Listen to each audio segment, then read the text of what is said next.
पढ़ाई को लेकर। कहाँ रह गए आप लोग? सभी सो गए 5 के 5। फिर बातें नहीं खत्म हुई। विषय हैं, चाहे वो अध्ययन को लेकर, खाने पीने को लेकर या अन्य अन्य विषय, अनेकों असंख्य विषय।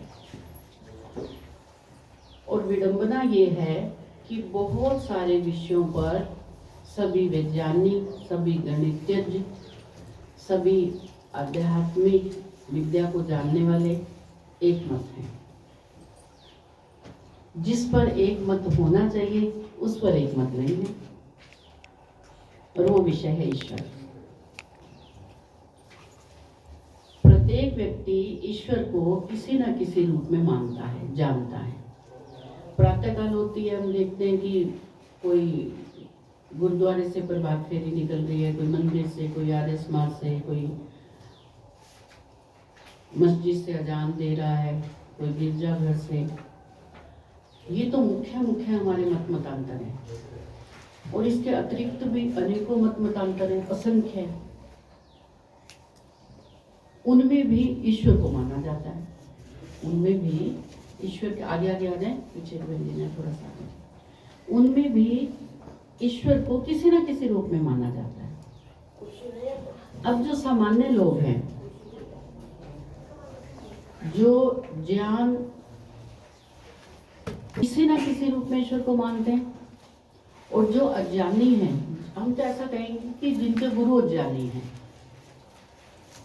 क्योंकि समाज में जो गुरु भक्ति है वो विशेष रूप से है। गुरुओं की बात को माना जाता है, गुरु कुछ भी कहते हैं। ऋषि दयानंद ने एक उदाहरण दिया ना कि गुरु जी बड़े मंच पर बैठकर कह रहे हैं कि एक मक्खी आई, वो गुड़ की बेली पर बैठी। गुड़ की बेली में तो 5 किलो गुड़।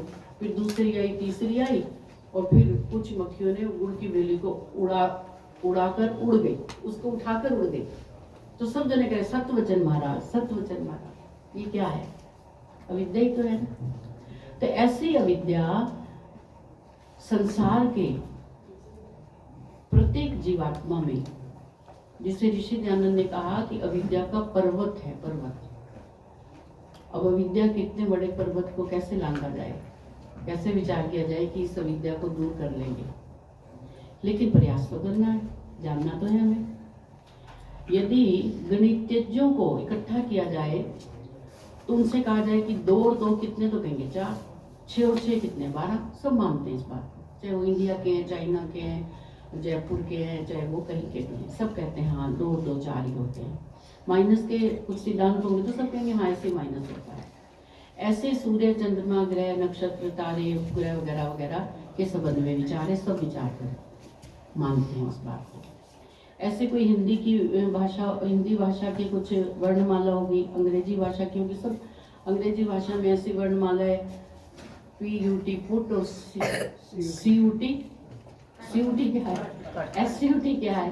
तो वो यद्यपि वैज्ञानिक नहीं है, फिर भी सब हम भी मानते हैं, आंख बंद करके मानते हैं। ठीक है जी, अंग्रेजों ने जो बना दिया ठीक है। हमें से किसी ने विरोध किया? उन्होंने कहा नहीं, जैसी भाषा उन्होंने बनाई ठीक है, स्वीकार कर लिया। और जिसको स्वीकार करना चाहिए उसको नहीं किया। वो विषय है ईश्वर। ईश्वर के विषय में भिन्न भिन्न मत हैं। कोई कहता है ईश्वर है, कोई कहता है ईश्वर नहीं है, कोई कहता है हाँ ईश्वर भी है, आत्मा भी है, और जैसे आत्मा अनेकों हैं वैसे ईश्वर भी अनेक है। भिन्न भिन्न मतांतरों से ईश्वर को अपने अपने विचारधारा से सिद्ध कर लिया गया, और उसी को मानना शुरू किया, उसी को मानने लगे। जैसे एक सामने वाला व्यक्ति जिस चीज को मान रहा है, उससे पीछे वाला, उससे पीछे वाला, उससे पीछे, वो सब कुछ वही है, अज्ञानता में। एक बार नसरुद्दीन नमाज पढ़ने गए, उनके आगे एक व्यक्ति नमाज पढ़ रहा था। वो नमाज पढ़ के जैसे झुकते हैं फिर ऊपर हुए, तो उनका कुर्ता जो था उसके पजामे के अंदर था। तो नसरुद्दीन ने कहा कि ये तो कोई ठीक बात नहीं। उसने उसको खींच दिया, उसने खींच दिया तो उसने अपने सामने वाले को देखा, उसने सोचा कि बात ठीक हो रही है, उसने उसका कुर्ता खींच दिया, उसने अगले ने उसका कुर्ता खींच दिया। अब ये प्रथा ही बन गई कि जब ये नमाज पढ़ के नीचे झुकते ऊपर होते तो एक दूसरे का कुर्ता खींच देंगे। कारण क्या था पता ही नहीं, कारण नहीं पता, अज्ञान था बस। एक अंधा चल रहा है, अंधे के पीछे सब अंधी दौड़ लगा रहे हैं। तो आज हम प्रयास करते हैं, जो ये दावा करते हैं कि हम ईश्वर को जानते हैं, मानते हैं, समझते हैं, उनके भी दावे फेल हो जाते हैं। हमें भी यदि कोई पूछने लगे कि ईश्वर कैसे आप सिद्ध करोगे, तो हम कहेंगे ईश्वर है तो सही, सर्वव्यापक है, निराकार है, कण कण में विद्यमान, लेकिन कैसे बताएं? एक नास्तिक कह रहे क्या इसमें ईश्वर है, तो हम कहेंगे नहीं, हाँ ईश्वर तो है, लेकिन ये ईश्वर नहीं है। कहते वो तो नहीं बात समझ आई। तो हमारे गुरुजनों ने, हमारे विद्वानों ने ईश्वर की सिद्धि करने के लिए तर्क वितर्क को प्रमुखता दी है। अन्य मत मतांतरों में कहा कि यदि आप तर्क वितर्क करोगे तो ईश्वर के नाम पर तर्क वितर्क नहीं होता, बस या तो मान जाओ या मत मानो, कोई तर्क नहीं। लेकिन वैदिक सिद्धांतों में कहा कि जब तक आपके पास किसी चीज के प्रमाण नहीं है, आप तर्क वितर्क से उस चीज को सिद्ध नहीं करते, मत मानो। यदि तर्क वितर्क से, प्रमाणों से आप उस वस्तु को, उस पदार्थ को सिद्ध कर लेते हो, फिर उसको स्वीकार करो। फिर आपके पास कोई गुंजाइश नहीं है कि अब हमारे पास कुछ और विद्या है जिससे कि हम इस बात को काट दें, फिर हमारे पास और कुछ नहीं है। तो पांचों प्रमाणों के द्वारा, तर्क वितर्क के द्वारा, वेदों के द्वारा हम परमपिता परमात्मा की सिद्धि का प्रयास करते हैं। तो हमारे शास्त्रों में एक नास्तिक की बात को और एक आस्तिक की बात को संवाद के रूप में लिया गया कि आस्तिक कैसे ईश्वर को नकारता है, आस्तिक कैसे ईश्वर को स्वीकार करता है, और नास्तिक कैसे ईश्वर को नकारता है। फिर उसे प्रमाणों के द्वारा सिद्ध किया गया। उसे पंच अवयव के नाम से कहा जाता है, पंच अवयव। अब ये पंच अवयव क्या हैं? सबसे पहला अवयव है प्रतिज्ञा। हाँ, प्रतिज्ञा बोलते हो, हम वैदिक शास्त्र में प्रतिज्ञा बोलते हैं। प्रतिज्ञा, प्रतिज्ञा का मतलब होता है कि हम प्रतिज्ञा करते हैं कि ये ऐसा है, मतलब हम इस बात को रख रहे हैं कि हम प्रतिज्ञा करते हैं कि हम प्रातः 5 बजे उठे, मतलब हमने अपनी बात को रखा। तो फिर दूसरा कह रहा है अच्छा प्रतिज्ञा करते हो आप 5 बजे उठे, तो आप ये बताओ कि 5 बजे आप उठे हो, उसका हेतु क्या है, कारण क्या है, क्यों उठे आप 5 बजे? तो फिर हेतु बताया कि 5 बजे हमने उठकर उपासना करनी थी, इसलिए हम 5 बजे उठे। तो हमारी उस प्रतिज्ञा को बल मिल गया।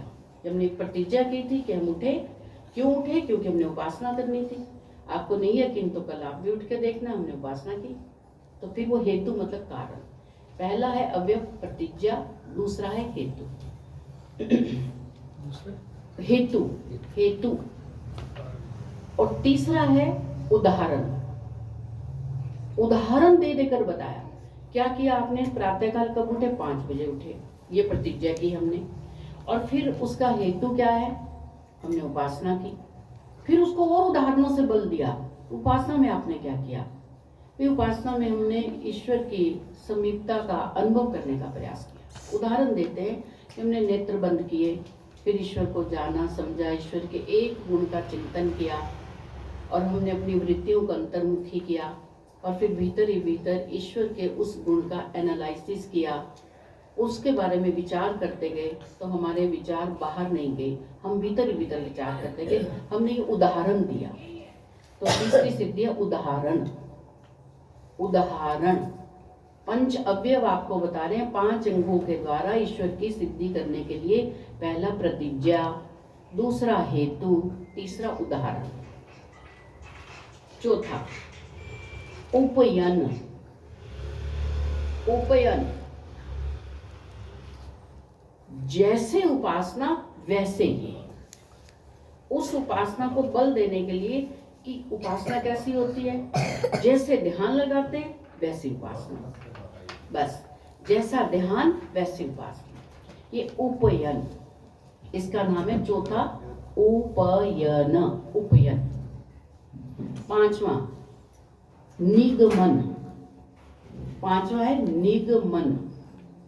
निगमन में इन चारों तत्वों का निचोड़, जो चारों तत्व ऊपर बताए, प्रतिज्ञा बताई, हेतु बताया, उदाहरण बताया, उपनय बताया, इन चारों को इकट्ठा करके जब हमने स्पष्ट किया तो उसको बोलते हैं निगमन। ठीक है, ये 5 अवयव हैं। इन 5 अवयवों के द्वारा हम संसार की किसी भी उलझी हुई बात को सुलझा सकते हैं। और जो चीज हमें नहीं समझ आ रही, इन 5 तत्वों पर पैड, थोड़े से पैड वो रखे, ये पैड ये ले लीजिए, पैड देने हैं 4-5 दो, 4-5 और भी दो।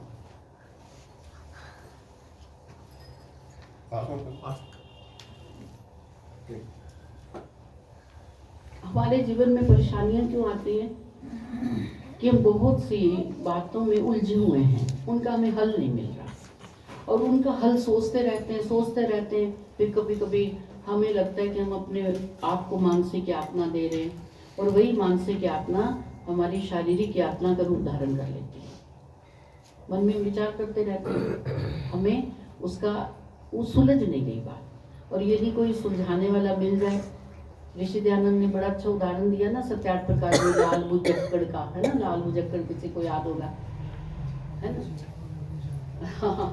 उसने चक्की बांध के। और एक और उदाहरण दिया कि एक व्यक्ति ने यूं खंबे के साथ यूं ऐसे करके खड़ा हुआ था, तो किसी ने कहा कि लो चने, तो उसने यूं चने ले लिए। और वो चने ले लिए तो हाथ ऐसे कैसे करे, वो तो पोल था, बीच में खंबा था। अब सारे मूर्ख गांव के, और वो कोई कहे कि इसके हाथ काट दो, यहाँ से हाथ काट देंगे तो फिर ऐसे आ जाएंगे। भी इतनी नहीं समझ आई कि जो चने हैं वो तुम दूसरे हाथ में ले लो, फिर उसके हाथ करके फिर उसको चने दे दो। कहते नहीं, इसके हाथ ही काट दो। फिर कोई बड़ा समझदार आया लाल बुजक्कड़, कहते नहीं, हाथ नहीं काटो, इस खंबे को काटो। अब मान लो कोई ऐसा बुद्धिमान व्यक्ति आकर के कह रहे तुम इतनी समस्या, लो चने मेरे को दे दो, हटा दो हाथ, बस इतनी सी बात है। तो बुद्धिमता से हम किसी भी उलझी हुई बात को सुलझा सकते हैं। तो बुद्धि आएगी कहाँ से, कैसे आएगी? विद्या से। सामान्य बुद्धि तो परमात्मा ने सबको दी है, मनुष्यों के अतिरिक्त पशुओं को भी दी है, चिड़िया तोते मोर को भी दी है। और रात्रिकाल वृक्ष की टहनी पर बैठ जाते हैं ईश्वर पर विश्वस्त होकर, क्यों गिरेंगे नहीं। उनके पास क्या है, कोई बेल्ट बांध के सोते हैं क्या टहनियों पर, बस क्यों सो गए, इतनी सी जगह मिली थी, जगह पे सो गए। ये बुद्धि दी है ईश्वर ने उन्हें। और सुबह देख लो, कोई उन्होंने नहाना नहीं धोना नहीं, सारी चिड़िया इकट्ठी होके एक साथ जाती है अपने दिनचर्या करने, कहाँ पर दाना चुगने जाते, फिर सभी शाम, फिर देखिए सायकाल को सभी वापस आते हैं और अपने अपने घोंसलों में। उनमें बुद्धि है ना, अपने घोंसले में जाना, किसी और दूसरे घोंसले में नहीं जाना। तो ऐसी स्वाभाविक बुद्धि तो जानवरों में भी दी है, लेकिन मनुष्य इस बुद्धि से ऊपर की इच्छा करता है। हमें केवल पशु पक्षियों जितनी बुद्धि दी हो तो हमारा जीवन चल जाएगा? नहीं चलेगा। हम मूर्खों की श्रेणी में आ जाएंगे कि बस सुबह निकलते हैं, फिर अपना घर ढूंढ के घर में आ जाते हैं, बस और कुछ नहीं आता हमें। ऐसा नहीं। तो हमें परमात्मा ने स्वाभाविक बुद्धि दी, उस बुद्धि को बढ़ाने के लिए, उस बुद्धि को विकसित करने के लिए भी परमात्मा ने हमारा प्रबंध किया। क्या प्रबंध किया? वेदों का ज्ञान। प्रारंभ में जब सृष्टि की रचना हुई तभी वेदों का ज्ञान दे दिया। ये नहीं कि अभी इंतजार करो, कोई ना अभी पैदा हुए, रुक जाओ अभी, तभी वेदों का ज्ञान दे दिया कि बुद्धि को विकसित करना है, वेदों को पढ़ो, चिंता नहीं करो। वेदों में प्रत्येक विषय है। वेदों में शरीर से लेकर आयुर्वेद से लेकर विमान उड़ाने तक से लेकर हमारे शुभ कर्म अशुभ कर्म, करणीय कार्य त्याज्य कार्य, सब कुछ दिया हुआ। तो बुद्धि को हमने तीव्र करना है तो हम क्या करते हैं?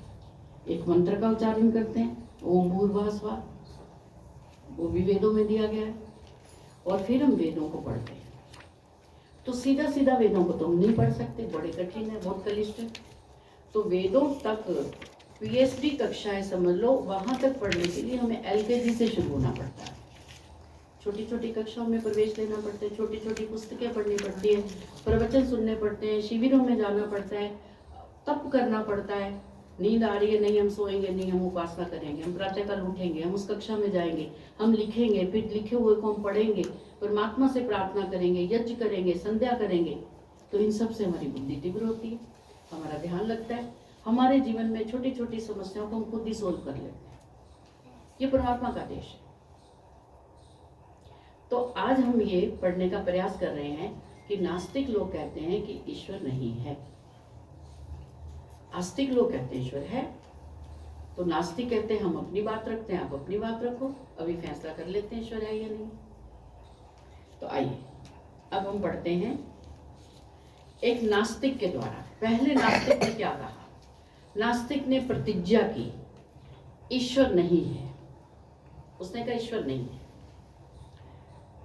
फिर पूछा कि हेतु बताओ, कारण बताओ, तो कारण बताया दिखाई ना देने से। ईश्वर होता तो दिखाई देता, ईश्वर नहीं है, दिखाई नहीं देता इसलिए ईश्वर नहीं है। जो जो वस्तु नहीं दिखती वह नहीं होती। ये कौन कह रहा है? नास्तिक कह रहा है। नास्तिक कह रहा है भी जो जो वस्तु नहीं दिखती वो नहीं होती। बात तो ठीक भी है, वैसे ठीक है ना? ठीक है या नहीं?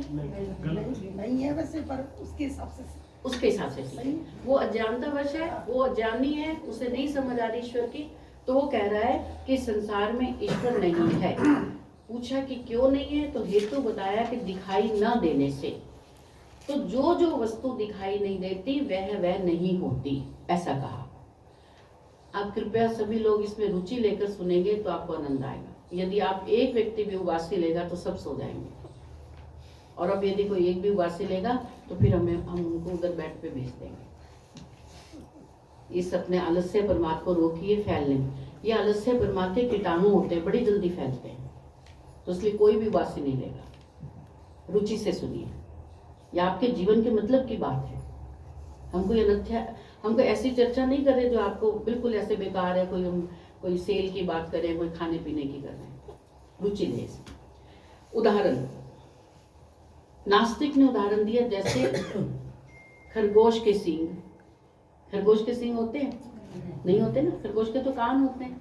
तो जैसे खरगोश के सींग नहीं है और कोई ये कहे खरगोश के सींग होते हैं, तो हम तो उदाहरण दे रहे हैं। नास्तिक कह रहा है कि ईश्वर नहीं है ना दिखाई देने से। जो जो वस्तु दिखाई नहीं देती वो नहीं होती, जैसे खरगोश के सींग। बिल्कुल सही कह रहा है कि खरगोश के सींग नहीं है इसलिए दिखाई नहीं देते। उपय खरगोश के सींग के समान ही ईश्वर भी दिखाई नहीं देता। जैसे खरगोश के सींग नहीं दिखाई देते, बंध्या का पुत्र नहीं दिखाई देता, आकाश के फूल नहीं दिखाई देते, वैसे ईश्वर भी नहीं दिखाई देता। ये चीजें नहीं है तो ईश्वर भी नहीं है।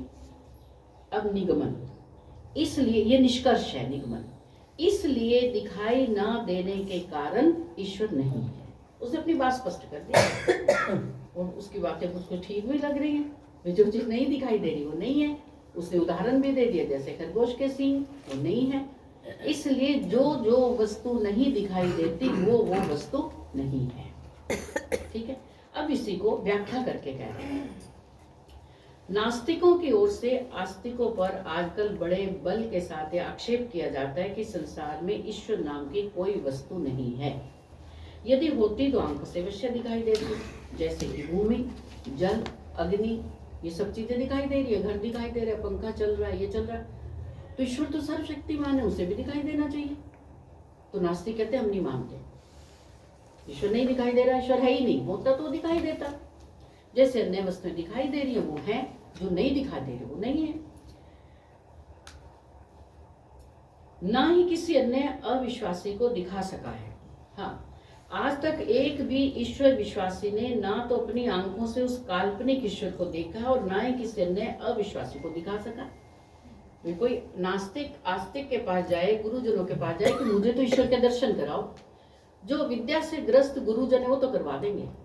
अभी सत्यार्थ प्रकाश में बताया ना, एक स्टैचू सा बनाकर रख दिया और उसको वो गोल्डन कपड़ा डाल दिया और ऐसे हाथ दिखा दिया, विष्णु भगवान है ये, और आने वालों को बोला कि आओ तुम ईश्वर के दर्शन करवाए। बिल्कुल अंधेरा कर दिया और पीछे से उन्होंने कहा कि बस 1 सेकंड के लिए लाइट जलाना और बंद कर देना, तो 1 सेकंड में कुछ दिखाई देगा कि कोई पुतला खड़ा है, कोई स्टैचू है। तो बस लोगों ने कहा वाह हमें तो ईश्वर के दर्शन हो गए।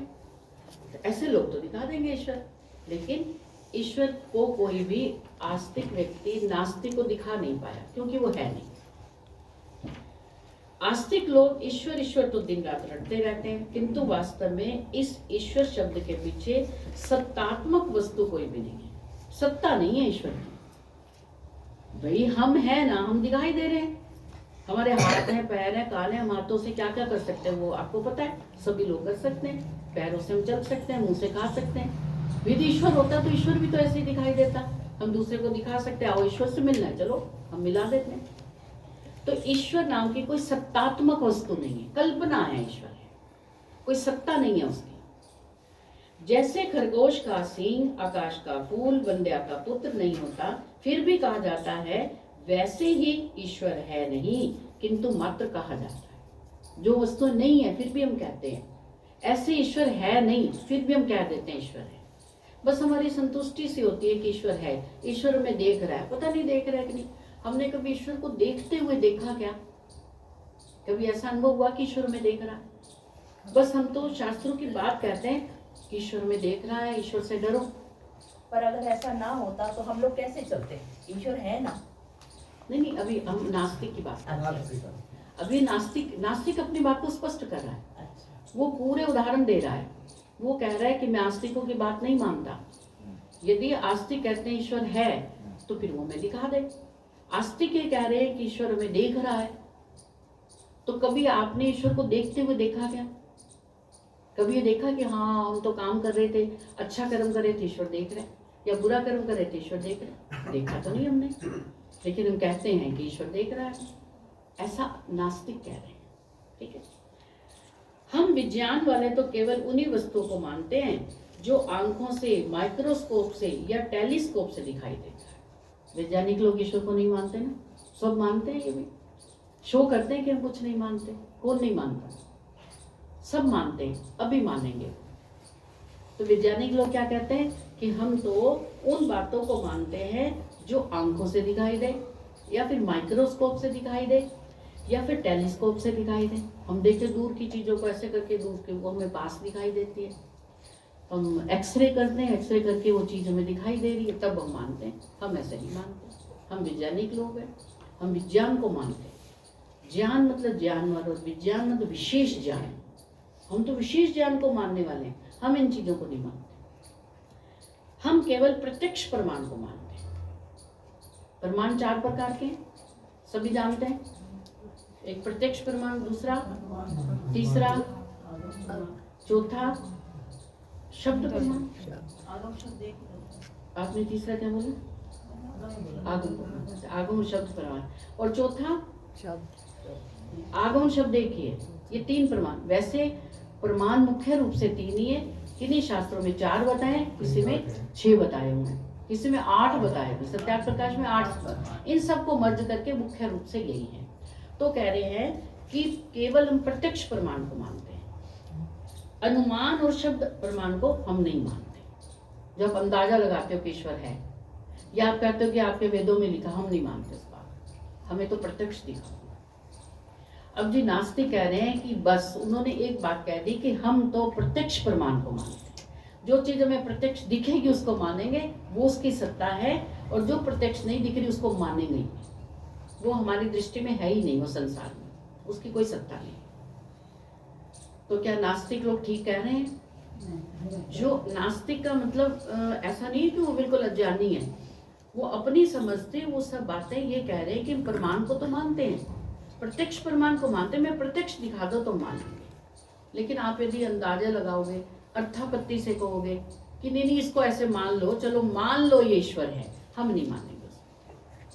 यदि कोई संसार में आप इस वस्तु को कहोगे कि इसको मान लो, हम नहीं मानेंगे। क्या हम नहीं मानते? मैथमेटिक्स के सारे सिद्धांत कैसे निकलते हैं? मान लो, X2O मान लो। सारे वैज्ञानिक मानते हैं, सारे गणितज्ञ मानते हैं इस बात को कि यदि हम ये मानेंगे नहीं तो उसका हल ही नहीं होगा। उसका सवाल का हल कैसे निकलेगा? मानना पड़ता है उसको। लेकिन वैज्ञानिक कहते हैं हम नहीं मानते, हम बड़े बुद्धिमान हैं, हम तुम्हारे ईश्वर को नहीं मानते। ठीक है, नहीं मानते तो हम भी प्रयास करते हैं। अब आस्तिक लोग प्रयास करते हैं कि हम देखते हैं कि आपकी बात को हम काट सकते हैं कि नहीं। हमारे पास कुछ प्रमाण है जिससे हम भी सिद्ध कर सकते हैं कि जो चीज आपको दिखाई नहीं देती आप नहीं मानते, आप कह रहे हैं। अभी आप कहेंगे कि जो चीज हमें दिखाई नहीं देती, हाँ उनको तो हम मानते हैं। यदि आपने ऐसा कहा तो फिर अब आस्तिक दल से आप नास्तिक दल से आस्तिक में आ गए। अपनी बात यदि आपकी कट गई तो फिर तो आप ईश्वर को मानेंगे। अब सुनिए, अब आगे है आस्तिक व्यक्ति के द्वारा पंच अवयवों से ईश्वर की सिद्धि, कि आस्तिक जो ईश्वर को मानता है वो पंच अवयवों के द्वारा ईश्वर की सिद्धि कैसे कर सकता है। नास्तिक ने जिन जिन उदाहरणों को दिया उसको मस्तिष्क में रखे, क्योंकि उन्हीं उदाहरणों को आस्तिक व्यक्ति काटेगा। तो जब आपको ये नहीं याद रहेगा कि नास्तिक व्यक्ति ने क्या कहा, तो फिर आस्तिक व्यक्ति की बात कटेगी तो आपको कैसे ध्यान रहेगा। तो आपको ये मुख्य मुख्य बातें याद रखनी है कि हम उन चीजों को नहीं मानते जो दिखाई नहीं देती। सबसे पहली बात, जो वस्तु दिखाई नहीं देती हम उसे नहीं मानते। ईश्वर आपका दिखाई नहीं देता, इसलिए मैं ईश्वर को भी नहीं मानते, ऐसा नास्तिक ने कहा। अब आस्तिक प्रतिज्ञा कर रहे हैं। क्या प्रतिज्ञा कर रहे हैं? प्रतिज्ञा, ईश्वर है। उन्होंने प्रतिज्ञा की कि ईश्वर है। हेतु बताया, कारण बताया कि ईश्वर क्यों है। शुद्ध अंतःकरण वाले आत्मा के द्वारा देखा जाने से, कि परमात्मा सबको नहीं दिखाई देता। जिसका अंतःकरण, जिसकी आत्मा शुद्ध है, उस शुद्ध आत्मा से परमात्मा के दर्शन होने से। तो नास्तिक लोग तो कहते हैं हम तो नहीं मानते, ये आत्मा शुद्ध और अशुद्ध और मानते ही नहीं। आत्मा शुद्ध होता है या शुद्ध होता है हम नहीं मानते। लेकिन जो आस्तिक है, ईश्वर विश्वासी है, वो कह रहा है कि जिनका आत्मा शुद्ध है, जिनके आत्मा में छल फरेब कपट नहीं है, जो आत्मा ऐसा व्यवहार करता है कि जो मेरी आत्मा को बुरा लगता है वो दूसरे को भी बुरा लग सकता है, जिसने अपनी आत्मा को परमात्मा की आज्ञानुसार शुद्ध किया।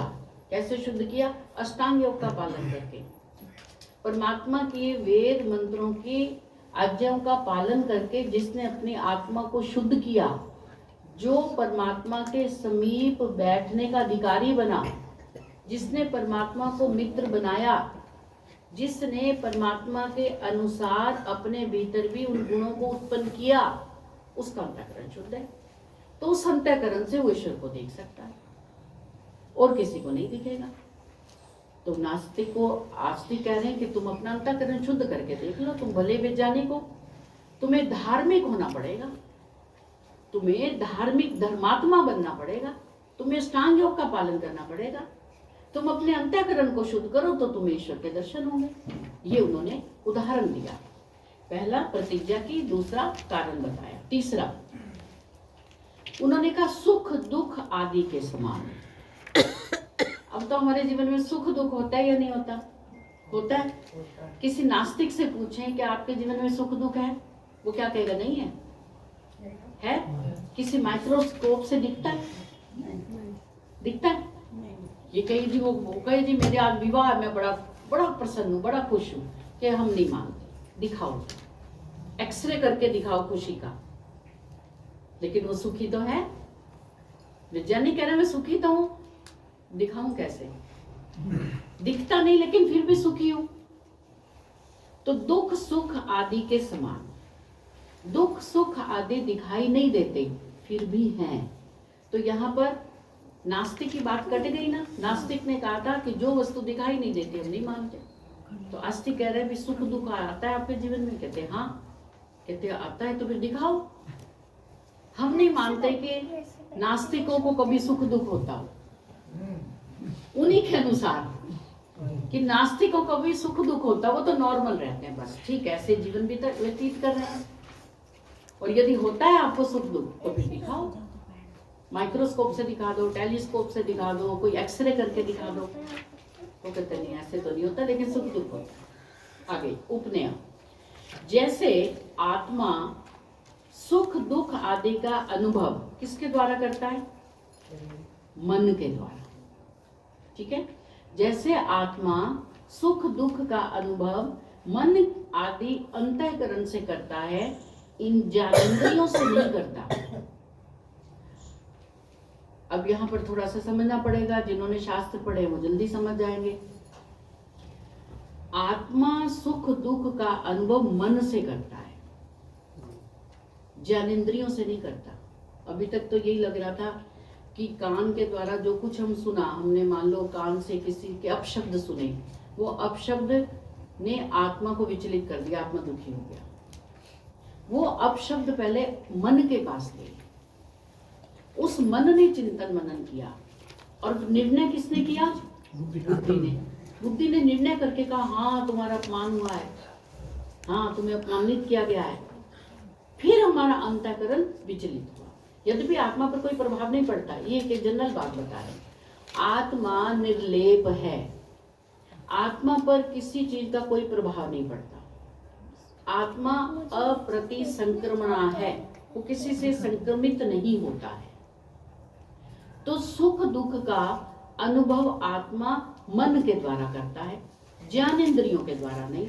सीधा सीधा यदि हमारे घुटने में दर्द है, पांव में चोट लगी है, तो सीधा सीधा ये जो दुख है वो आत्मा में नहीं जाता, पहले वो मन के द्वारा अनुभव किया जाता है। फिर बुद्धि उसका निर्णय करती है हाँ चोट लगी है। फिर वो बुद्धि जब निर्णय करती है तब जाकर आत्मा पर, आत्मा वैसे अभी अभी उसको हम फिर से समझेंगे। मन तो जड़ है ना। हाँ जड़ है, इंद्रियां भी जड़ हैं। जैसे मान लो मन जड़ है, तो फिर आत्मा ही तो मन को संचालित करती है। नहीं अभी रुकिए, पहले सुन लेने, अभी रुकिए, आप लिख लीजिए, जो प्रश्न है आप लिख लीजिए, अभी इसको सुनिए फिर आपको बताते हैं। आत्मा सुख दुख आदि का अनुभव मन आदि अंतःकरण से करता है, ज्ञान इंद्रियों से नहीं। वैसे ही आत्मा ईश्वर का अनुभव अंतःकरण से करता है, नेत्र आदि इंद्रियों से नहीं। अब आप बात समझ आ रही है आपको कि आत्मा परमात्मा का प्रत्यक्ष किससे करता है? परमात्मा का प्रत्यक्ष आत्मा के द्वारा होता है, ना कि नेत्रों के द्वारा, ना कि कान के द्वारा, ना कि जिह्वा के द्वारा, और ना कि हमारे दौड़कर भागने के द्वारा हम ईश्वर को जानते हैं। तो ईश्वर का प्रत्यक्ष किससे होता है? अंतःकरण। समझ आ गई? ये जो इंद्रियां उनकी सहायक है। अंतःकरण से आत्मा करता है। हाँ हाँ, अंतःकरण से आत्मा ईश्वर का प्रत्यक्ष करता है। तो कौन सा आत्मा करता है? आत्मा तो हम सब में है। तो क्या आत्मा परम पिता परमात्मा का प्रत्यक्ष प्रत्येक आत्मा कर लेता है? नहीं, जो शुद्ध आत्मा है।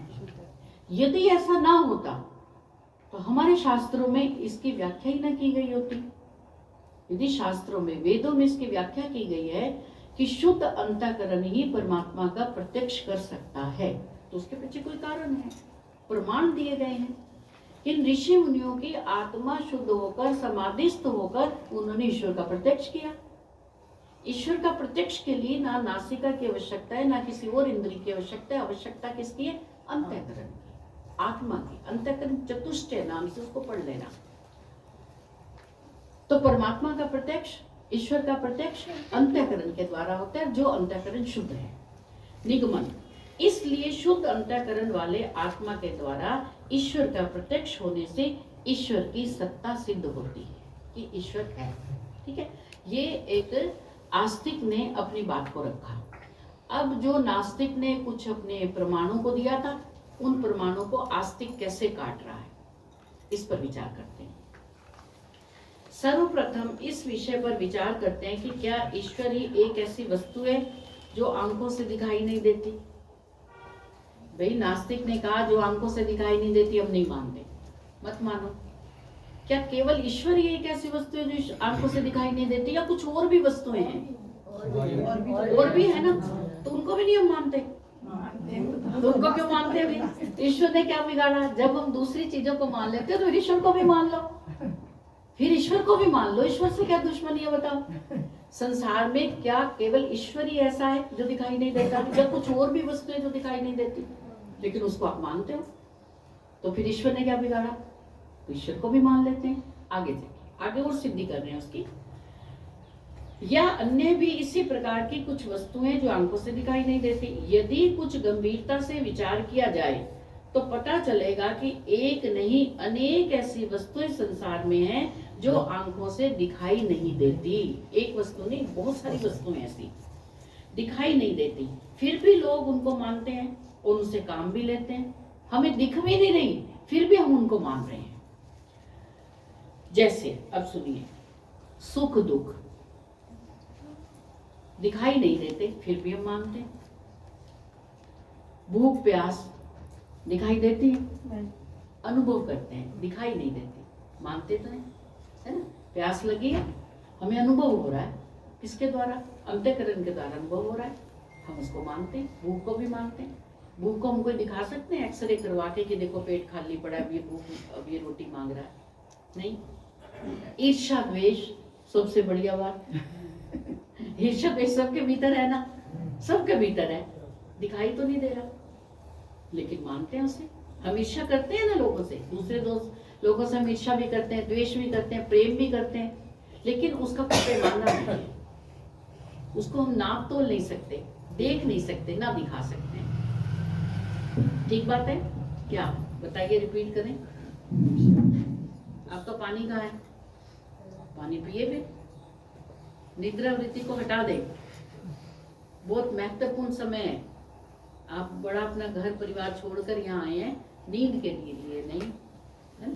सीधे ऊपर बैठे, आपको खुद अनुभव करें। आप ऐसा अनुभव करें कि जो हम अब सुन रहे हैं वो बार बार हमें नहीं सुनने को मिलेगा। मिलेगा तो हो सकता है हमें समझ ना आए, या नहीं समझ आएगा तो आपको 10, 20, 50 बार, 100 बार तक हम बताने को तैयार है, लेकिन आप समझिए, इसमें आपको लाभ मिलेगा। इससे आप अपने घर जाकर अपने बच्चों को, पति को, पत्नी को समझाइए कि ईश्वर है। आओ मैं तुम्हें बताता हूँ, आओ बैठते हैं, ईश्वर की सिद्धि करते आओ। अभी आपको आपस में भी अवसर दिया जाएगा, आपस में भी बातचीत करेंगे। ध्यान रखिए, जो जो बात यहाँ बोली जा रही है, नोट करने वाली बात नोट करिए। अभी आपको बोलना पड़ेगा, आप कुछ लिख नहीं रहे, आप सो रहे हैं तो क्या बोलेंगे? आप बोल नहीं पाएंगे, है ना। लिखिए, आपके लाभ की बात है। तो सुख दुख, ईर्ष्या द्वेष, भूख प्यास सबके भीतर है, लेकिन दिखाई नहीं देती। सब मानते हैं, वैज्ञानिक भी मानते हैं। उनसे पूछो भूख लगी है कि हाँ जी, के पहले आप दिखाओ फिर हम देंगे आपको खाना। वो कहेंगे नहीं नहीं, कैसे दिखाएं, खाना तो भूख तो लगी है हमें। तो भाई जब भूख नहीं आप दिखा सकते और भूख लगी है आपको, हम मान रहे हैं आपकी बात, तो हमारी बात आप क्यों नहीं मानते कि ईश्वर है? तो इसका मतलब ईश्वर है ना। भूख प्यास, ईर्ष्या द्वेष, मन बुद्धि। अभी आपने बहन ने कहा कि मन तो जड़ है, बुद्धि भी जड़ है। कैसे पता? देखा क्या आपने? मन बुद्धि को देखा नहीं? देखा ना, सुना है, शब्द प्रमाण है हमारे पास। शास्त्रों में पढ़ा कि हमारा मन भी होता है, एक बुद्धि भी होती है। बुद्धि अब निर्णय करती है, मन संकल्प विकल्प करता है। ये हमने पढ़ा, जाना है तो नहीं। हमें बच्चे के मन क्या होता है दिखाओ जरा कोई। बच्चे तो छोड़ो, पोस्टमार्टम में कहीं मन नहीं है।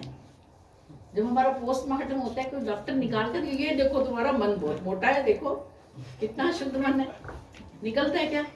फिर भी हम मन को मानते हो नहीं मानते? आप मानते? मेरा मन नहीं लग रहा, मेरा मन नहीं, मेरा मन कर रहा है कि मैं सो जाऊं। तो मन कहाँ है? फिर भी मानते हो। तुम्हारी बुद्धि बड़ी तेज है। कहाँ है बुद्धि? है कहीं? दिखाई दे रही है, फिर भी हम मानते हैं। उसका तो प्रमाण है ना। कैसे? ये कहते हैं ना, ये बड़े बुद्धिमान है। हाँ। और प्रमाण तो दिखाओ, सर्टिफिकेट है इनके पास। बुद्धि का सर्टिफिकेट, IQ लेवल का कह रहे हो आप? ठीक बात है आपकी, लेकिन हम ये नहीं कह सकते कि बुद्धि आपके भीतर है वो दिखाओ, उसकी बात कर रहे हैं कि जो अंदर पुर्जा है बुद्धि का, कोई पुर्जा है क्या? वो नहीं है, लेकिन हम बुद्धि नाम से मानते हैं उसे। नास्तिक को प्रमाणित करते। हाँ, नहीं ठीक बात है आपकी। बुद्धि ऐसे कोई चीज तो नहीं डॉक्टर ने निकाल के कभी दिखाई हो कि हाँ देखो इनमें इतनी सी बुद्धि, इसमें इतनी बड़ी बुद्धि है। लेकिन हम व्यवहार तो करते हैं ना, बुद्धि का नाम लेकर, मन का नाम लेकर व्यवहार तो करते हैं। हम उससे ईर्ष्या करते हैं। कोई कहे कि अच्छा मैं किसी से ईर्ष्या करती हूँ, मुझे कि अच्छा कितनी ईर्ष्या करते हो, कितने % में दिखाओ जरा। मैं दिखाऊं कैसे, बस करती हूँ। तो बिना ईर्ष्या को दिखाए हुए हम ईर्ष्या करते हैं ना। हम देख नहीं पा रहे, दिखा नहीं पा रहे। शब्द हम बोल रहे हैं, दिख रहे हैं आपको? नहीं दिख रहे। मानते हैं नाम कि आपने मुख से ऐसे शब्द बोले, आपने किसी का अपमान किया अपशब्दों से। आपने कहा कहाँ है शब्द बताओ? हम शब्द कहाँ से लाए? बस आपने बोला था, वायुमंडल में लुप्त हो गए। शब्द हम देख नहीं पाए, लेकिन शब्द थे। गंध, रस, ये पांचों जो सूक्ष्म भूत हैं, शब्द, गंध, वायु, इनको हम देख नहीं पाते, लेकिन है, उनकी सत्ता है। ठीक है, ये एक आस्तिक के द्वारा नास्तिक को दिया गया जवाब है इनमें से एक भी वस्तु ऐसी नहीं है जो आंखों से दिखाई देती हो, फिर भी नास्तिक इन वस्तु को स्वीकार करते हैं। फिर भी वैज्ञानिक मानते हैं, वैज्ञानिक हटा इनको मना कर सकते हैं कि हम नहीं जानते, फिर भी मानते हैं उनको। फिर ईश्वर के साथ ये अन्याय क्यों कि ईश्वर दिखाई नहीं देता इसलिए हम उसे नहीं मानते। ईश्वर तो एक ऐसा विषय है कि यदि हम ईश्वर को ठीक से जाने, समझे, माने, अंतःकरण को शुद्ध करें तो वास्तव में ईश्वर दिखाई देगा। वास्तव में आपके सामने ऐसा नहीं कि हम कुछ बढ़ा चढ़ा कर बात कर रहे हैं। कभी कभी तो ईश्वर ऐसा दिखाई देता है जैसे ट्रैफिक कंट्रोलर। ऐसा लगता है कि ईश्वर डंडा लेकर खड़ा है, हम गलती करेंगे तो पिटाई करेगा, ऐसा दिखाई देता है। ऐसा बोला है, ट्रैफिक कंट्रोलर नहीं है, लेकिन ऐसा अनुभव में आता है कि हम यदि ईश्वर की आज्ञा का पालन नहीं करेंगे तो हमें दुख देगा, हमारे कर्मों का फल देगा। ये क्या है? ये क्या है? ईश्वर की सत्ता ही तो है। आप अच्छा कर्म करते हैं, अच्छा कर्म करके आपको कोई सम्मानित करे या नहीं, आपके भीतर आत्मबल, उत्साह, आज हमने यज्ञ किया, आज बड़ा आनंद आया, बड़ा मजा आया, वो कौन देने वाला है? उत्साह कौन देता है? हम अपने आप को उत्साहित करते हैं क्या? अपने आप को सम्मानित करते हैं? कोई भीतर बैठा हुआ है जो हमें उत्साहित करता है, जो हमें आनंदित करता है, जो हमें इस मार्ग पर चलाना चाहता है, वही तो ईश्वर है। कोई ईश्वर इतना उलझा हुआ नहीं है जितना हमने उलझा दिया उसे, ना समझने के कारण। इतना उलझा हुआ नहीं है। हमें ईश्वर को नहीं समझ आया तो हमने ईश्वर के नाम पर बहुत सारे ईश्वरों को घड़ लिया। हमने कहा वो निराकार ईश्वर हमें समझ नहीं आ रहा, हमें तो ये समझ आ रहा, हमें तो ये साईं बाबा समझ आ रहा है, हमें तो ग्रंथ साहब समझ आ रहे हैं, ये ईश्वर है, गुरु मान्यो ग्रंथ, चलो बात ही खत्म हो गई। वो गुरु है, ईश्वर के रूप में नहीं माना गया, उनको गुरु ग्रंथ के रूप में माना नहीं, उसको हम वो ये कहते हैं उनके फॉलोवर्स कि जो ग्रंथ साहिब में जो भी वाक्य दिया हुआ है ये उनकी वाणी है। ठीक है, जैसे अपन वेदों की वाणी की बात करते ठीक है, हैं, ऐसे वो जो धर्म, जो सिख धर्म है, व्यक्तिगत रूप से बता रहा हूँ, वो ये कहते हैं कि ग्रंथों में जो भी शब्द या वाक्य या वाक वो उस परमपिता परमात्मा की दी हुई हमारे लिए अनुभूति है। आप इनको फॉलो करें। ठीक है। आपको कोई पुस्तक जो जीवन में बहुत अच्छी लगी हो, मान लो गीता है या हनुमान चालीसा पढ़ते हैं, आपको लगा कि इसमें हनुमान चालीसा है, ये मेरे लिए वेद वाक्य है, तो उस पुस्तक को आप क्या सिर पे रख रख के इसी में रखेंगे? ये कोई जरूरी नहीं है, इज्जत तो हर चीज की। ये पेन है, नहीं नहीं, ये बात नहीं, आप वही रुकिए, ग्रंथ साहब पे रुकिए।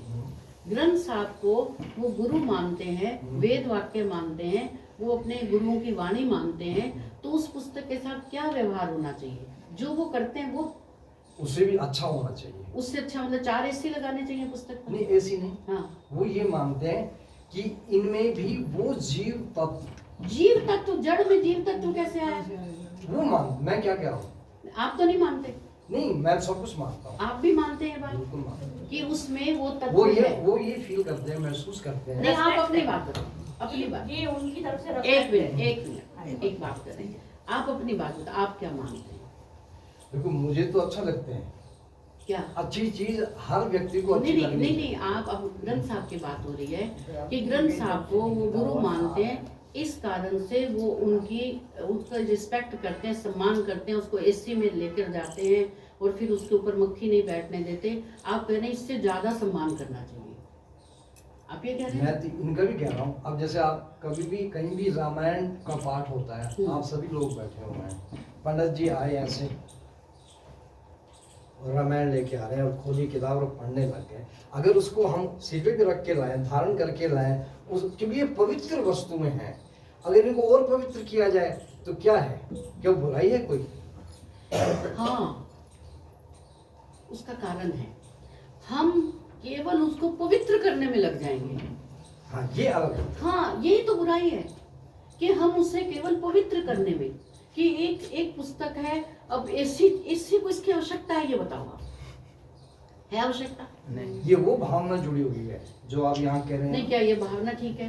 नहीं, क्योंकि ये उनकी भावना है, वो इस बात को अच्छा मान रहे हैं। नहीं, ऐसा नहीं, ऐसा तो हर व्यक्ति अच्छा, ऐसे तो मिलिटेंट, बीच में मत बोलिए, मिलिटेंट्स की भावना है वो आपको अच्छा नहीं मानते हो, आपकी गर्दन उतारेंगे, आपको कहने उनकी भावना बहुत अच्छी है। ऐसे कैसे अच्छी है? जो अच्छा है वही तो अच्छा होगा। आप सोच के देखो, यदि वो कहते हैं कि हम यहाँ पर कोई भी अल्लाह को नहीं मानते, सबकी गर्दनें उड़ा दो, आप कहेंगे हाँ जी आपकी भावना बहुत अच्छी है, लो जी गर्दन उड़ा ये दो। भावना अच्छी है, ये तो बुरी भावना हो रही है। हाँ, ये आपने निर्णय कैसे किया? कैसे निर्णय किया? हमारी गर्दन उड़ रही है इसलिए हमने निर्णय किया।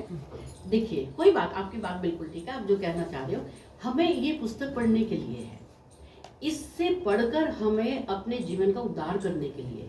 यदि हम केवल इन पुस्तकों को हम गुरु मानकर कभी एसी में रख दिया, कभी सिर पे रख लिया और कभी इनका सम्मान किया और इसमें जो लिखा हुआ है उसको ना माना, तो उसका वो फिर ये पाखंड हो जाएगा, पाखंड की श्रेणी में चला जाएगा। इन पुस्तकों में कहीं लिखा हुआ है कि हम मांस मदिरा का प्रयोग करें? गुरु ग्रंथ साहब में कहीं लिखा है? नहीं लिखा। सब सिख करते हैं लगभग। तो बताओ फिर उसको एसी में रखने का हमें पाखंड हो गया ना, कि हम इसको एसी में रखने के बजाय इसकी एक बात को स्वीकार कर ले, ये बात पूरी हो। हम इसके ऊपर मक्खी नहीं बैठने दे रहे, उसको हम जुला रहे हैं, बड़े सुंदर से सुंदर वस्त्रों से इसका प्रयोग कर रहे हैं, है ना? उसका कारण तो कुछ नहीं। उससे भी अच्छी पुस्तकें उनके घरों में, सबके जिन्होंने प्रकाश कर रखा है गुरु ग्रंथ साहब का, वो प्रकाश करने का तात्पर्य कि उनको पढ़ें और उनके जीवन से दिखाई देना चाहिए कि ये गुरु ग्रंथ साहब को मानने वाले हैं। हमारा कहना सिर्फ इतना है, ये नहीं है। अच्छा आप बताओ, और बहुत सारे लोग हैं ऐसे, बहुत सारे मतांतर जिन्होंने अपने घर में मूर्तियां रखी हुई हैं और वो एसी में रहती हैं मूर्तियां, वो फोटो एसी में रहती है। ये SSDN वाले, कोई आप में से भी होगा, मैं नहीं जानती, तो वो एसी में रखते हैं। बताओ ये दुरुपयोग है या नहीं बिजली का? इसको हवा चाहिए क्या? नहीं चाहिए। हवा तो मुझे चाहिए जिसमें जीवात्मा है, बिल्कुल, जिसमें चेतन तत्व है, उसको हवा चाहिए। इसको क्या चाहिए? हाँ, इसका मान सम्मान करो, इन पुस्तकों को फाड़ो नहीं, इनके ऊपर जिल चढ़ा के रखो, नाम लिख के रखो, फिर फट जाए तो फिर जिल चढ़ाओ, इनको पढ़ो, पढ़ के अपने जीवन का उद्धार करो, बच्चों को बताओ, लोगों को बताओ। ये पुस्तक का मूल्य है। इसका संस्कार भी करना चाहिए यार। नहीं, अब देखो आप पाकिस्तान से गुरु ग्रंथ साहब लाए, आपको पता होगा, उसको सारा यहाँ पर घुमाया, फिर उसका संस्कार किया गया। सोच के देखो, हम प्रवाह करते हैं, या हमारे लोग भी, हम लोग भी, गीता फट जाए, कोई आप मंदिरों में जो माचिस का प्रयोग करते हैं, अगरबत्ती की डंडी बच गई, उनको इकट्ठा करके गंगा जी में डाला। क्यों? मोदी जी ने करोड़ों रुपया लगा दिया गंगा जी को साफ करने में। इसमें क्या भावना है बताओ? ये क्या भावना ठीक है? हम दूसरों को कुछ नहीं कहते, हम अपने आप को कहते हैं। क्या भावना ठीक है? ये गलत है ना? एक और हवन करते हैं हम, कहीं भी जाते हैं, हम हवन कुंड वापस मांगते हैं ना, कहते हैं वो निकाल कर हम गंगा जी में बहा देंगे, फिर आपको हवन कुंड देंगे। ये बताइए बात हाँ, सही है? आप हवन देते हो तो उनको बोलो गंगा जी में मत डालो, हमें दे दो, हमें दे दो, गमलों में डाल दो, पौधों में डाल दो। आपने इतनी अच्छी जड़ी बूटियों से हवन किया है, उसका सदुपयोग करो। ठीक है, ठीक है। तो हमें पुस्तक का सदुपयोग करना है। हमें, मैं ये नहीं कह रही ग्रंथ साहब में गलत लिखा है, कुछ गलत नहीं लिखो, संतों की वाणी तो बहुत अच्छी है, हम उस पर खरे नहीं उतर रहे। हम सिर्फ सिख बन गए क्योंकि हम सरदार हैं, बस। वो जो लिखा हुआ है उसको तो पढ़ो, उसको मत्था टेकने, लेट लेट के मत्था तो टेक लेंगे, लेकिन लिखा क्या हुआ है वो नहीं पता है। पर कहते हैं वेदों से निकली हुई वाणी है ग्रंथ में। हाँ, वो हमारा विषय ही नहीं है, वो हमने कहा ही नहीं कि गलत है, हमने तो ये बात ही नहीं की, है ना? हमने तो वो बात ही नहीं की। अच्छा, यदि वेदों से निकली वाणी और हमें गुरु ग्रंथ साहब में रुचि है, तो वेदों में क्यों नहीं? जब गंगोत्री स्त्रोत्र है जल का, हमें रुचि है गंगा जी में, हमें रुचि है किसी और नहर में, तो जहां पर गंगोत्री निकल रही है वहां में रुचि क्यों नहीं? जो शुद्ध ईश्वर, जो वास्तव में ईश्वर ने वेदों का ज्ञान दिया, उसमें रुचि नहीं। वेदों के आधार पर जो पुस्तकें लिखी उसमें हमें रुचि है, क्यों? पढ़ने में सरल लगता है उनको, मैं बता रही हूँ। नहीं, आप मत बताइए, आगे चलते हैं। चलिए आगे चलते हैं। तो ये ईर्ष्या, द्वेष, मन, बुद्धि, शब्द, वायु, सुख, दुख, ये सब कुछ दिखाई नहीं देते, लेकिन फिर भी वैज्ञानिक लोग इनको मानते हैं, सभी लोग मानते हैं। आगे चलते हैं। बुद्धिपूर्वक विचार करने से यह स्पष्ट हो जाता है कि आंखों से किसी वस्तु का दिखाई ना देना अन्य बात है, तथा वस्तु का सत्ता रूप में ना होना अन्य बात है। यह कोई नियम नहीं है कि जो वस्तु आंखों से दिखाई ना देवे वह सत्ता रूप में भी नहीं होती। ये आप सब विषय जानते हैं कि बहुत सारी चीजें हम आंखों से हमें नहीं दिखती। अच्छा, आंखों से कौन कौन सी वस्तु नहीं दिखाई देती? कारण क्या है बताइए, बोलिए, एक एक कारण बताते हैं। तो सूक्ष्मता, हाँ चलिए, एक तो अत्यंत सूक्ष्म होने से हम उस वस्तु को नहीं देख सकते, है ना। अब यहाँ पर बहुत से जीवाणु हैं, कीटाणु हैं, उनको हम देख नहीं पा रहे, लेकिन है। मच्छर है तो उसको देख लेंगे। तो हमारी आंखें अत्यंत सूक्ष्म वस्तु को नहीं देख सकती, एक कारण। दूसरा है वायु। नहीं नहीं नहीं नहीं, कारण क्या है कि हम उपलब्ध होते हुए भी उन वस्तुओं को नहीं देख सकते। एक एक खा लिया, अति निकट होने की। बहुत अच्छा, बहुत बढ़िया। अत्यंत निकट होने से, जैसे आंख का अंजन, आंख में हम सुरमा लगाते हैं तो हमारी आंखें उस सुरमे को नहीं देख पाती। अत्यंत निकट हो, ध्यान रखते जाओ जो बोल रहे हो, आप ही बता रहे हो सब चीजें। अत्यंत निकट होने से, अत्यंत निकट होने से, अत्यंत निकट क्या है हमारे अत्यंत निकट? ईश्वर। आप ही बोल रहे हो। इन्होंने बोला अत्यंत सूक्ष्म होने से। परमात्मा कैसा है? अत्यंत सूक्ष्म। वो हमको से नहीं दिख रहा, लेकिन अनुभव होगा। आपने खुद बताया कि वस्तु है संसार में, हमें दिखाई नहीं देगी। तो दो कारण बता दिए, एक अत्यंत सूक्ष्म होने से, दूसरा बताया अत्यंत निकट होने से, तीसरा और बताइए अत्यंत दूर होने से। जो वस्तु बहुत दूर है उसकी सत्ता। चाइना की दीवार है या नहीं है? आगरा है, आगरा का ताजमहल है, यहाँ जयपुर में बहुत से फोर्ट बने हुए हैं, पता है ना हमें? दिख रहे हैं आपको? नहीं दिख रहे तो फिर आप मानोगे नहीं? मानोगे ना? देखो मानोगे ना आप? हम सब मानेंगे। वो है, हमें नहीं दिखाई नहीं दे रहा। क्यों नहीं दिखाई दे रहे? उसका कारण है कि उनसे बहुत दूर है। कोई चीज बड़ी नजदीक है, कोई बहुत सूक्ष्म है। उनकी सत्ता है। वैज्ञानिक लोग क्या कहते हैं कि जो नहीं दिख रहा उनकी सत्ता ही नहीं। ऐसे कैसे नहीं सत्ता?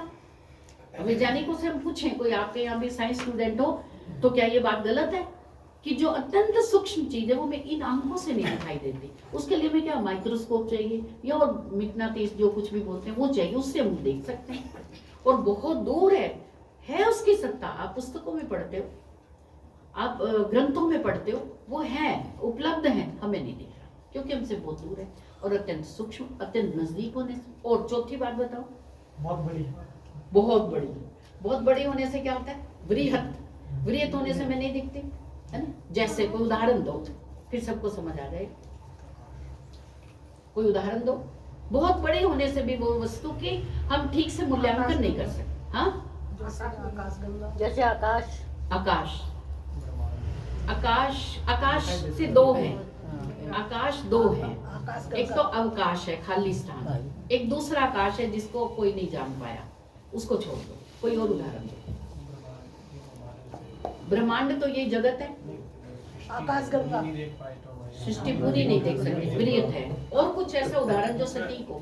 बोलिए बोलिए। जैसे बादल में वर्षा, वो क्या वृहत है? वो दिखता नहीं है। वो नहीं, बारिश वृहत की बात हो रही है। उन्होंने कहा कि बहुत बड़े वस्तु होने से भी हमें ठीक से दिखाई नहीं देती, तो उसका उदाहरण दो। हाँ हाँ जी। जैसे अमेरिका है, हम लोग देख नहीं सकते। नहीं है बहुत बड़ी। किसका क्या चीज? अमेरिका है, अमेरिका। अच्छा, देख नहीं सकते।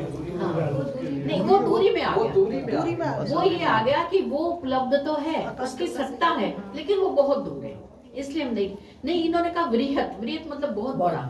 जैसे परमपिता परमात्मा अणु से भी सूक्ष्म है और स्वगत से भी विशाल है, तो परमात्मा खूब विशाल है, वृहत है। तो वृहत का कोई उदाहरण दो कि हम ठीक से उसे जान नहीं पाते। वृहत, आकाश गंगा। आकाश गंगा देखिए क्या कहना है? नहीं, आकाश गंगा कहते नहीं। ईश्वर ही है खुद। ईश्वर लेकिन हम देख नहीं सुनो, पाते हैं बड़े बहुत। हम पंच अवयव के द्वारा ईश्वर को सिद्ध करें। ईश्वर का उदाहरण नहीं दे रहे हो, ईश्वर को तो हम सिद्ध कर रहे हैं, है ना। तो वृहत होने से, वृहत बताओ और क्या चीज है? सोचो सोचो, बुद्धि लगा। समुद्र, अच्छा, समुद्र मतलब ओशन जो बड़े बड़े। समुद्र बहुत बड़ा है, वो तो दिख रहा है। दिखाई भी आ रहा है। दिखाई देता है। एक ना एक कोई सीरियल आता था टीवी में, मुझे अच्छे से याद नहीं। उसमें ना एक व्हेल मछली थी। व्हेल मछली होती है ना, बहुत बड़ी, बहुत बड़ी। सिंधबाद। सिंधबाद, ऐसे कोई बहुत पुराना एक वो ऐसे आता था सीरियल। खड़ा हुआ था। हाँ, वो सिंधबाद अपनी नाव लेके ना पूरी, जैसे कोलंबस ने कई देशों की खोज की, वैसे वो सिंधबाद खोज कर रहा था। तो वो एक किनारे पे लग गया। किनारे पे लगा, उसने अपनी नाव बांध दी, उसके ऊपर आ गया। पहाड़ सा था, टापू सा, और वहां आकर उसने अपना खाना वाना सब आग वाग जला के खाना वाना बनाया। वहीं रहा, वहीं कुछ लिखता रहा, कुछ ध्यान लगाता रहा, जो भी उसने कुछ करता रहा। तो जो वो 3, 4, 5 दिन के बाद जाने लगा, तो जिस जगह पे वो खाना बना रहा था वो कुछ हिलता हुआ सा लगा उसे, है? उसने कहा मैं तो टापू हिल रहा है, ये कैसे? उसने फिर ऐसे करा, वेल मछली, देखा तो वेल मछली। वेल मछली। वो इतनी वृहद थी कि उसे पता ही नहीं लगा कि वेल मछली है।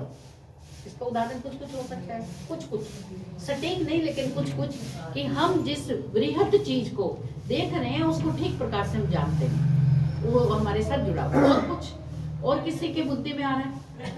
हाँ प्रकृति बोल रहे हैं। हाँ, पर्वत भी, पर्वत के ऊपर हम खड़े हो तो सब पर्वत को ठीक से हम नहीं जान सकते। प्रकृति तो ये सब कुछ है, इसको तुम देख रहे हैं। देख भी रहे हैं, पर कई जगह पे नहीं भी देख पा रहे। कहाँ बोलो? हम यहाँ है पानीपत की प्रकृति को। वायु वो नहीं, पानीपत की प्रकृति को हम अलग नहीं कर बहुत दूरी में आ जाएगा। वायु नहीं, वायु नहीं। अब हमारे पास 4 चीजें हो गई, अभी बहुत सारे उनको छोड़ो। 4 चीजें अत्यंत सूक्ष्म होने से, ठीक है, अत्यंत वृहद होने से, अत्यंत समीप होने से और अत्यंत दूर होने से। अब ये चारों चीजें किस पर घटती हैं? ईश्वर पर घटती है ना। और इन चारों चीजों को वैज्ञानिक मानेंगे कि नहीं? अपने आप मानेंगे। बताओ, फिर वो बन गए ना, सबसे बड़ा हो गया ईश्वर, है ना, सबसे बड़ा ईश्वर है। तो वृहद चीजें आगे देखिए। तो बुद्धि पूर्वक, मैं फिर दोबारा पढ़ रही हूँ, बुद्धि पूर्वक विचार करने पर हम स्पष्ट कर सकते हैं कि आंखों से किसी वस्तु का दिखाई ना देना अन्य बात है। हमें हाँ एक और ऐड कर लो इसमें, जो आप विषय बता रहे हो, वो ये भी तो है इसमें बिंदु की ईश्वर इंद्रियों का विषय नहीं, एक और बात आ गई इसमें कि आंख में कोई नुक्स होने से, हाँ आवरण, वो छठा है। आंखों में यदि आपके कोई दोष है, नजर दोष है, जैसे क्या कहेंगे, वो कौन से दोषी को हरा हरा दिखता है, कौन सा है वो? सावन के अंधे, सावन के अंधे को। तो यदि हमारी आंख में दोष है, हमें सामने पड़ी हुई चीज भी नहीं दिखेगी। ठीक है, ये भी नोट कर लो। ये 5वां कि समक्ष होते हुए भी यदि हमारी आंख में दोष है, इसको आप कैसे घटाएंगे? आंख में दोष है तो आपको समक्ष पड़ी हुई वस्तु नहीं दिखाई देगी, इसको आप ईश्वर पर कैसे घटाएंगे? बुद्धि लगाइए, बुद्धि लगाओ, इसको दूसरे शब्दों में बोलो, अविद्या। अविद्या और अज्ञान रूपी आंख में दोष होने से हमें ईश्वर नहीं दिखाई देता। हमारे समीप होते हुए भी, हमारे भीतर है, हमें ईश्वर नहीं दिखाई दे रहा। उस ईश्वर के स्थान पर हमने पता नहीं कितनी चीजों की स्थापना कर ली, वो नहीं दिखाई दे रहा। जो दिखाई दे रहा है हम कह रहे हो ईश्वर है। तो आंख में दोष अर्थात अविद्या और अज्ञान। ठीक है। हाँ, एक बात और आपने, किसने, हाँ आपने क्या बोला था सुनील जी? आवरण के कारण। ठीक है, 6 चीजें थी, 6 पूरी होगी। आवरण के कारण भी हम उपलब्ध वस्तु को नहीं देख सकते। जैसे अब हम यहाँ बैठे हैं, ये दीवार है, इस भित्ति के पीछे कोई और भी शायद बैठा हो, वो यहाँ उसके लिए जगह नहीं है और वो सोच रहा है कि मुझे सुन रहा है, चलो मैं वहां बैठ, हम तो नहीं देख पा रहे।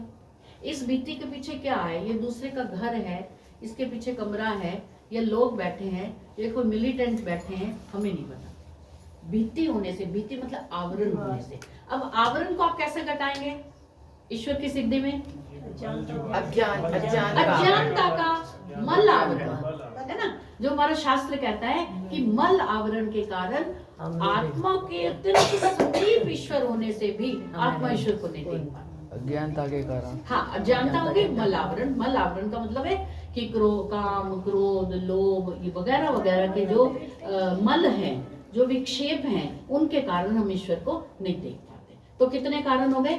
6 कारण हो गए कि ईश्वर होते हुए भी, ईश्वर हो चाहे कुछ भी, कोई भी वस्तु उपलब्ध होते हुए भी हम इन आंखों से उसे देख नहीं पाते। वो है, उपलब्ध तो है, लेकिन हम नहीं देख पाते। ठीक है, यहाँ तक समझ आ गई? हाँ जी, दो बोलिए। अभिभावात समाना विहाराच्च। अच्छा ठीक है, आपने न्याय दर्शन का सूत्र है शायद? नहीं, सांख्य का। ठीक है, इसको स्पष्ट करें मुझे। अभिभाव, ये सूर्य के प्रकाश में ये सारे अभिभाव हो गए, तारे हो गए। हाँ, तो अब दिखाई नहीं पड़ ठीक है, बिल्कुल ठीक है। अत्यंत प्रकाशित, जिससे आंखें चौंधिया जाती है, अत्यंत प्रकाश होने से, और अत्यंत अंधकार होने से, ये भी बिल्कुल ठीक है। अत्यंत अंधकार होने से बहुत प्रकार डल जाए कुछ नहीं। हाँ बिल्कुल सही कहा आपने, बिल्कुल सही कहा, बहुत धन्यवाद आपका। लिख लीजिए ये 2 चीजें हो गई, 8 हमारे पास प्रमाण हो गए। अभिभवात समाना विहारा। हाँ कि अत्यंत प्रकाश होने से, है ना। हम लोग हमारी आंखें ठीक है, एकदम से प्रकाश आगे आता है, आप गाड़ी चलाते हैं ना, अगली गाड़ी आ जाती है तो एकदम से आंखें बंद हो जाती है। अत्यंत प्रकाश होने से आप गाड़ी को देख नहीं पा रहे कौन सी गाड़ी है। आप वो संस्कृत में नहीं लिख पाएंगे तो इनको हिंदी में बता दें। अच्छा, अत्यंत प्रकाश होने से और अत्यंत अंधकार होने से। अत्यंत अंधेरा हो तो हम रस्सी को सांप भी समझ लेते हैं, है ना, सांप को रस्सी भी समझ लेते हैं। हमें बुद्धि नहीं है, ऐसा नहीं है, बुद्धि भी है, दृष्टि भी ठीक है, लेकिन अंधकार का आवरण आ गया जिससे कि हम सत्य को सत्य नहीं समझ रहे हैं। ईश्वर को क्या दिखाएंगे अत्यंत प्रकाश हो तो? अत्यंत प्रकाश होने से भी ईश्वर को हम क्यों नहीं जान पा रहे? मतलब ज्ञान ये 2 चीजें चलो वैसे तो हो सकता है, क्या बोल रहे हैं आप? नहीं 1 मिनट, ईश्वर में नहीं घट रही, इस बात पे घट रही है कि पदार्थ की उपलब्धि होने से भी हम उसे नहीं जान पा रहे। ठीक है, पदार्थ की उपलब्धि नहीं जान पा रहे। अंधकार को आप घटा सकते हैं, अविद्या रूपी अंधकार, अज्ञान रूपी अंधकार। जो ये अंधकार है और प्रकाश है, ये इंद्रियों का विषय ना कि अंतःकरण का विषय। हाँ। और ईश्वर अंतःकरण का विषय, इंद्रियों का विषय नहीं है, तो इन दोनों पे वैसे मतलब हाँ ठीक बात है, ठीक है, कोई बात नहीं, इसको आप लिख ले, फिर भी इसको पदार्थ की सिद्धि पे घटता है कि पदार्थ होते हुए भी अत्यंत अंधकार और प्रकाशित होने पर हमसे नहीं जीत सकते। बिल्कुल ठीक है, चलिए अब आगे चलते हैं। अब देखिए यहाँ तक आपको कुछ समझ आ गया होगा कि एक आस्तिक ने नास्तिक को कैसे जवाब दिया। अब आगे देखिए, खरगोश का सींग, आकाश का फूल, बंध्या का पुत्र आदि जो उदाहरण आपने अपने पक्ष की पुष्टि में दिए हैं, वे वस्तुएं तो वास्तव में सत्तात्मक होती नहीं, उनके तो सत्ता ही नहीं है कोई, उसको हम कैसे सिद्ध करेंगे? आकाश का कोई फूल है ही नहीं, खरगोश के सिर पे सींग है ही नहीं। लेकिन नास्तिक जो इन बातों को ईश्वर के साथ घटा रहा है, तो ये तो उदाहरण ही नहीं घटते उसके साथ। उदाहरण तो वो घटेंगे जिनकी सत्ता है, लेकिन नास्तिक ये कह रहा है कि ईश्वर की कोई सत्ता ही नहीं, इसलिए उसने ये उदाहरण दिए।